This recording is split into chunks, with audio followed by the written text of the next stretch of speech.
Please stand clear of the doors. Por favor, manténganse alejado de las puertas. Hey there, everybody, and welcome to Monorail Monday, episode number 34 in the series, and the season 5 finale. Yes, unfortunately, we're coming to the end of the season, and I'm not going to project when the next one is. I got some stuff coming up in August, family things, so it may be September. It could be a couple months. Enjoy this episode in which we talk about my job being at stake. So this one, we're going to start before the main story, sort of. There's like a early pre-story story. Here's where this begins. First, let me introduce you to a Walt Disney World witness statement. I don't know if they look exactly like this anymore. They may be a little bit updated. But this is what a Walt Disney World statement looked like back in the 90s. There would be a spot up here to put your name, the date, the location, and then just a lot of blank space for you to write what you saw or what happened in an incident. Ride issue, ride problem, guest problem, you fill out a witness statement. Fellow cast member got hurt, you fill out a witness statement.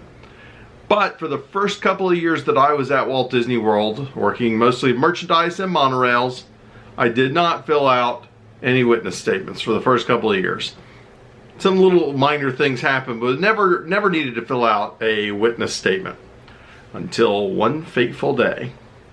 We had a gentleman, an international visitor, but he did speak English.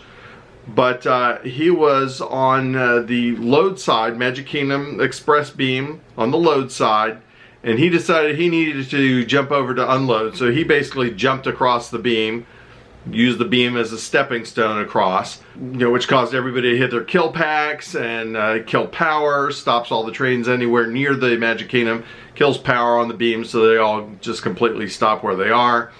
And there's a lot of, sort of yelling and chastising the gentleman. It's not okay, you can't jump across the beamway. Very dangerous. He thought he lost something, so he basically jumped across, and then he hung his head over the beam and looked down. And so this is what the little incident. So that when the supervisor showed up, they said, all right, we need witness statements. So they were talking to the different cast members who were working at the station.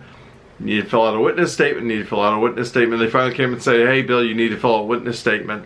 I was working unload at the time, but I was also facing the lagoon side, what we call the resort beam, lagoon. So I'm facing that side. So I didn't see this gentleman cross over. I just heard the yelling, and by the time I whipped around, they'd already killed power. So I didn't really see anything, but they said you need to fill out a witness statement anyway. So I thought, okay, you want me to fill out a witness statement that says I didn't see anything? Got it. I'm on top of that. The story before the story, my background was basically in journalism, communications. I wrote for a couple of newspapers before I worked at Disney. My background was in writing. My education was in writing. I wrote for newspapers. I wrote lots of parody. Some of you know I wrote parody memos when Disney would issue memos. So, okay, I can write the best witness statement about nothing happening you ever saw. So what I did was I basically wrote 2 full pages. Again, as these are 8.5 by 11, and just line after line after line. I didn't double line or anything like that. I wrote a complete 2 pages of everything that was going on leading up to that and right after that basically said I saw nothing.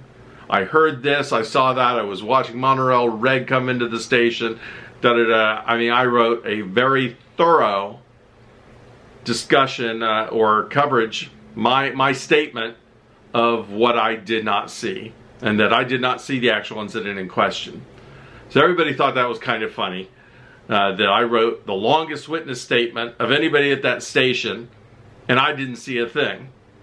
So that was the first time. That was the first time I did a witness statement, and I thought it just seemed silly that I was filling out a witness statement that said I didn't see anything. There was nothing I could contribute. Everybody kind of had a laugh about that. Let's jump forward a few months or a year.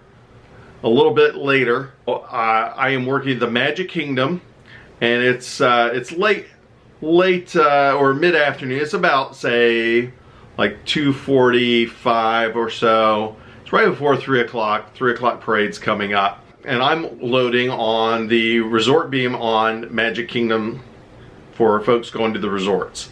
So I'm on that load side where you board the resort monorail. I think it was about 2:45 or so. With your walk time, you get 20 minutes. So if you're off at 3, we had what you call walk time. That's 20 minutes to get back to your base so that you're clocking out basically on time. You don't leave your work area at your clock out time because you gotta catch the train all the way back to Transportation Center. It's time for me to go. And I called over to somebody who was working on unload or Magic Kingdom load side, and I said, hey, can you come over here? It's time for me to, it's my walk time. Time for me to leave. So I got this guy to come through and bump me off of Lagoon, and he was loading on Lagoon. And then I went across through the resort train, jumped on the express train, and rode back to the Transportation Center. Everybody with me so far? I left. It was time for it to go. My walk time had happened. I got somebody to replace me. I got in the train, back to the Transportation Center. By the time I get to the Transportation Center, the supervisor, one of the supervisors who happens to be at the Transportation Center, she sees me and says, hey, Bill, come here. So I go over there and she said, supervisor, we'll call him Tom. Not his real name, but we'll call him Tom. So I'm told, Tom says you left your position and abandoned your position and just left load side empty and just walked off the job. And he says, you need to do a witness statement. So she said, this is your job's at stake here. He's saying you walked off the job. And I said, I did not walk off the job. I said, I had somebody replace me, and he never talked to me. I didn't even see him there. But I said, I had somebody replace me, and then I got on the train 5 minutes after my walk time. She said, well, this is what he's saying. You need to do a witness statement. And I said, can I do it another day? I'm off now. And they said, no, you need to do it now. I said, okay, you're going to have to pay me overtime to write this because I'm sticking around past my 8 hours. They said, fine, you'll get paid for it. Just, but you have to do this right now. I was fuming. I was furious because I had somebody cover for me, and I basically had this guy who, I told you before, I like to sometimes press supervisor buttons, but this guy had kind of decided he was gonna nail me for something.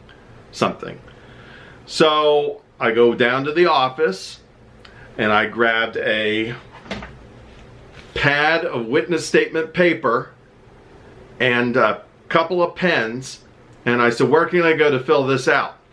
They gave me one of the offices in the monorail office, one of the little side offices.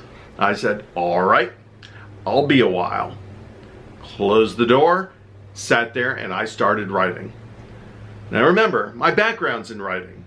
I wrote a lot, but I kept it very professional. I didn't sort of get over emotional or whatever. I kept it very professional and very specific and extremely detailed. So I sat there and I wrote and I wrote, and I was on page 2. I was on page 3, and I was nailing Tom to the wall for basically jumping on this and pointing out previous things where he was sort of jumping on things without checking first. And so basically I was writing, Tom didn't bother to talk to me, didn't ask another supervisor to talk to me, didn't talk to anybody at the station to find out that I had covered my position. He just immediately jumped on, we're gonna nail Bill to the wall. So I wrote this thing extensive. By the time, at some point, one of the managers opens the door and says, what are you doing? Are you still here? What are you doing? And I said, I was told I needed to write a witness statement now, right now, could not leave without it. My job was at stake, and that I should just go ahead and write it now. So I said, I said I'd come and write another day. You want me to write it right now? I'm writing it. So I said, I'm in the middle of writing my witness statement. It is not complete. I'm going to continue writing it. So they said, okay. So by this time, a few people had who were in the office at the time, they knew me, and they said, so word was starting to get around a little bit. Bill is in the office filling out a witness statement. He's been in there for like 45 minutes now. So I filled this thing out. It ends up being over 8 pages. It's like 8.5 pages that I wrote on this. And I basically said, that I've been, the supervisors kind of come after me here, did not check with anybody. We could have all ended this in just a couple of, questions back and forth, or a quick phone call back to transportation center. And I basically say, I don't tend to go to the union for things, but it seems like I may have to pursue something with employee relations, because there does seem to be some sort of personal thing going on here. And I don't want to cause any problems, but if I have to, if this is the route I have to go, then I will go there. So we end up, I finally finish. It's been about an hour, so I got paid about an hour of overtime, hour and 15 minutes, to write this witness statement, this epic 8.5 page witness statement. So I came out and I could see Tom he's shaking his head. He's just like, oh my gosh, what have I done? Because now everybody's they know I'm writing this witness statement. So I went out to the copier and I made copies of this witness statement. I made a couple of copies, so that I wanted my copy. It is it's considered private, but it's private to the person who's writing it. I was the person who wrote it, so it was my witness statement, so I could pretty much do what I wanted. So I'm done with the witness statement. I've made my copies. I come back in and I took the original copy and I slammed that on Tom's desk and said, if you were nearly as concerned about running this operation as you were with trying to nail me for something that didn't happen, this would be a perfect Walt Disney World. And I walked out. Well, basically I had a couple of friends who were in there. They said, Tom buries his face in his hands, just shaking his head, and everybody suddenly is like, I want to read that. I want to read what that says. Oh my gosh, I can't wait to read that. So, my friends said they started reading it and they're just shaking their head and like, oh geez. So I basically shared copies of this all over the monorail system and let everybody read my witness statement. And everyone was pretty much supportive of, of the deal, and basically they all knew that this had happened without anybody actually following through or asking me any questions. It was just immediately we jumped right to, you walked off the job without getting your post covered, and you just abandoned your job, which was the most ridiculous thing. So everybody knew of it. So at one point, another supervisor comes out and sees somebody looking at a witness statement. He goes, well, wait a second, what are you doing? Is that Bill's witness statement? Yeah. And he goes, you can't read that. And he goes, he shared it with everybody. Everybody's already read this witness statement. That supervisor just puts his head in his hands and starts shaking his head. So at this point, by the time my friend Tom comes back in, now everybody on the whole system has read this witness statement and is aware of what's going on. And it's quickly becoming a bit of an embarrassment for the monorail supervision.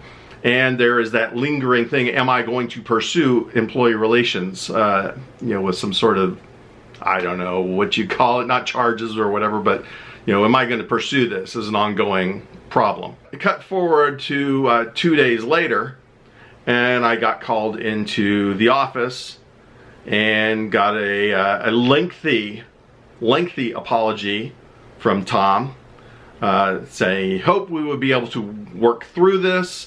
Hope we didn't have to go through employee relations. Hope that, we'd be able to sort of move on from this. Nothing was going to happen to me. I wasn't going to get any disciplinary action at all. And they just wanted to sort of move on and forget it. And I said, that's fine. I said, I didn't do anything. I really was, talked about how upset I was. that there was no attempt to talk to me about what was going on, or any other cast member. The guy who replaced me, nobody even said, hey, did you walk over here on your own? Did Bill send you over here or whatever? It's just the fact that there were no, none of the ways pursued that could have prevented this situation. So I got a big apology for that. And I said, okay, I won't pursue employee relations. I won't pursue any further union issues. So that kind of was that. So it was like, okay, let's all move on. But that witness statement lived on. It was pretty legendary for a while. People would make references to it all the time. Maybe 6 months, a year later, we had these like morale sessions or something like that. They had done a survey of monorail people, and we identified issues in monorails, and they had these little powwows. Everybody would get scheduled a different, like Tuesday at 4, these 10 cast members are going to meet with this supervisor and discuss, how can we make things better and things like that. So over the course of like a week, all the cast members met at different times with different supervisors, just these little mini meetings of groups of like 10 or 12 cast members. So I heard from a couple of people that happened to do one of these meetings with Supervisor Tom. They basically said, oh yeah, a couple of people brought up supervisor harassment and mentioned me and my witness statement. So they said, that you could see that it was a little tense for the supervisor having this brought up again. And in fact, at one point later, he pulled me aside and says, we're good, right? We're good, because people kept bringing up this witness statement and me. So it kept getting brought up for a little while. For a year or even 2 years later, somebody would mention the witness statement. Well, we fast forward again. So that was basically that. And I pretty much never got hassled by Tom again for anything. Thank you, Tom, for that. We had our issue, and we did pretty much move on from that. I had nothing personal against Tom. It was just this particular incident just really burned me. I have the witness statement. I do. It's in an archive. I think I probably have it in a storage tub at my parents' house or something like that, because I saved it. I shared it with family members and people over the years. Some time goes by, and we have a couple of new supervisors that came in. And sometimes, supervisors, sometimes they come from within, sometimes they're brought in from outside. We had a couple of supervisors who were in the Navy, worked on carriers. We had a couple of guys who were homegrown monorail people. But we had one supervisor who came in from another, I think it was another park. I think she was from the studios. She comes in, and one morning, I am running the transportation and ticket center by myself. This is before the transportation center gates open. It's like 7 something. We have the very first monorails running around, and the station's pretty much empty, and I'm in the console by myself. And some guests come walking up, and they're going to the resorts. So I made a PA announcement and said, hey folks, just have a seat there just a moment. We'll have another monorail in for you. This newer supervisor who she was walking up the steps, she gets really ticked off that I did not greet the guests in person, that I used the PA to greet them. At the time they were at the far end of the ramp. I was at the back end with the console, and I did not yell at them or anything, but she did. She said that I yelled at them and did not greet them, and so she made a big thing about that. So she was upset. She says, you need to go fill out a witness statement. And I said, are you sure you want me to do that? And she said, yes, you need to fill one out right now. Okay. So I went down into the cafeteria and I started writing, and I said, and a couple of people see me writing a witness statement out, and a couple of cast members come over and they're like, uh-oh. Who asked you to fill out a witness statement now? And I said, Supervisor Sally says I used the PA, and she said I should have greeted the people personally, and so she's making me fill out a witness statement because she wants to, give me disciplinary action for this. My basically thought was, I greeted the people when they came up. to go greet them in person would have required me getting out of the console, running down toward them. They were at the far end, and they were sort of lost. So I thought I'd address them immediately and let them know they could have a seat right where they were. And then I went down and talked to them. It's not like I PA'd them and then never showed up. So anyway, so I'm starting to fill out this this witness statement. Same thing, but except I don't know how I'm going to get it to 10 pages, but I'm vowing I'm going to get this one to 10 pages. Then one of the supervisors who's been around a little bit longer, we'll call him Felipe. Felipe says, "Oh, no. Do not let him fill out a witness statement. No, what happened?" And asked what happened, and they said, no. Put a stop to this. So she basically comes out and says, "I need to come to her office right now." They're not going to let, I think they told her he spent an hour writing an 8-page witness statement. You do not want him to continue writing a witness statement. Just figure out what the problem is and end it now. So she calls me into the office. And for the first time in my Disney career, I got a union rep to join me. We have a little conversation, and I explain what's going on to the union rep, and we basically come to the conclusion that we don't know exactly why we're in this thing ready to assess disciplinary action over this incident. And no guest filed a complaint. Nobody felt upset. This is just the supervisor decided that she didn't think I greeted the guest the right way, so she wanted to fill out disciplinary action. And again, I was very polite, very nice, and I went down and talked to them once I greeted them with the PA because they were on the other side of the station. So basically, she did not want to involve the union and turn it into a big union incident and file a complaint about the supervisor initiating this. The whole thing ended up getting dropped. They just wanted to dump the witness statement thing entirely. That's kind of how that ended. That's the story. That is the big witness statement story. I was never asked to fill out another witness statement again. They were filled out professionally. I wish I had them here. I'd share them with you, or at least segments of them with you. Pretty interesting. It's certainly been one of the craziest moments that I dealt with in Disney, and as mad as I ever got at working at Disney. I certainly did not want to fill out those witness statements and write lengthy things. That was not necessarily fun. We are going to bring Monorail Monday back in some form or fashion. Probably it's going to be a couple months. It's not likely to come back before September at the earliest. We'll see what I decide to do. I'm not sure if I'll do a full season. I might do a couple of ones more sporadically. I don't know. We're gonna see what happens.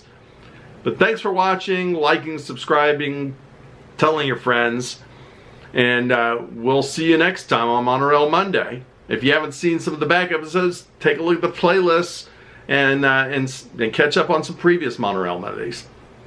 Thanks for watching, and remember, kids, have a good time all the time.